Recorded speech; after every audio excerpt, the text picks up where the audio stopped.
Unsere heutige Episode Action Talk spielt hier im wunderbaren Basler Jura, wo gerade wunderschön am Erwachen ist. Im Frühling beste Zeit zum Klettern an den vielen Felsen hier versteckt im Wald, wo nicht die höchsten sind, aber die Routen haben es in sich.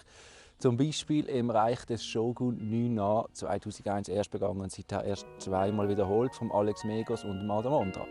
Wir heften uns heute an die Fersen von einem jungen Klettertalent aus der Region, der sich die nächste Begehung sichern will.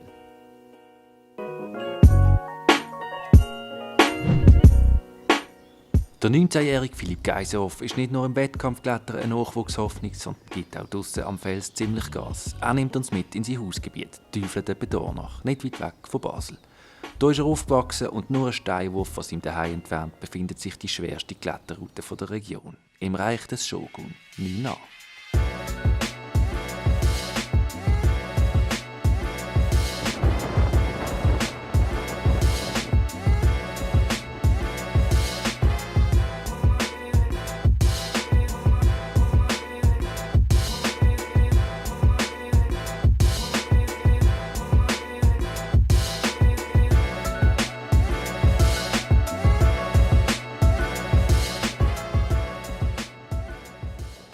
Der Ort hier bedeutet mir eigentlich recht viel, weil ich wohne gerade in Dornach. Ich habe die Route schon früher gesehen, auch als ich noch jung war und noch nicht wirklich etwas konnte. Aber ja, ich habe mich entwickelt und jetzt wird es langsam realistisch. 2001 ist die Route vom Erich Dalmatsch erst begangen worden, nachdem er sie während 13 Jahren projektiert hat. Es war damals eine der wenigen 9As überhaupt. Bis heute hat die Route erst 2 Wiederholungen. 2005 von Adam Ondra und 2017 von Alex Megos. Also die Route ist wirklich extrem anspruchsvoll. Es ist halt konstant überhängend, extrem fein, extrem weite Züge, sehr gute Körperspannung. Man muss wirklich die ganze Zeit spannen, heben. Aber das grösste Problem ist so die Maximalkraft-Ausdauer. Man kann eigentlich nie schütteln in der Route. Man hat immer noch schlechte Griff und eben die Schlüsselstelle ist eigentlich ganz oben. Das heisst, man muss den unteren Teil wirklich solide, schnell durchklettern, dass man noch genug Reserve hat für die letzte Schlüsselstelle.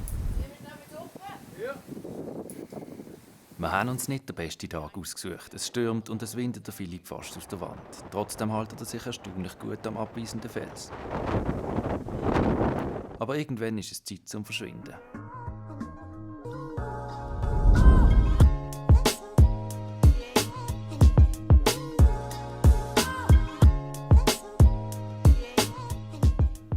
Wir haben zwar genug vom Sturm, aber der Philipp hat noch nicht mehr die Arme. Das B2 in der Nähe von Basel ist eine der ersten Boulderhallen von Europa.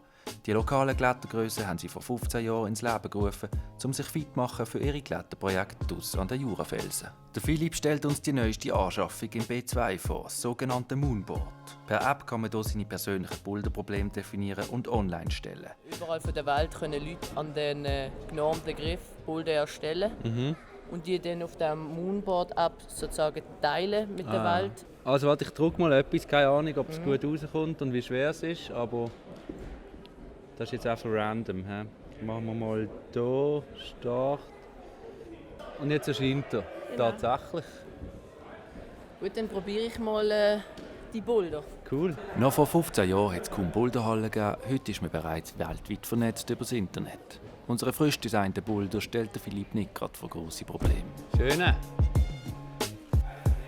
Aber der Philipp ist auch kein Massstab. Also schicken wir noch unseren Kameramann ins Rennen, wo der Action Talk Boulder aber nicht gerade auf Anhieb knackt. So leicht ist er dann doch nicht.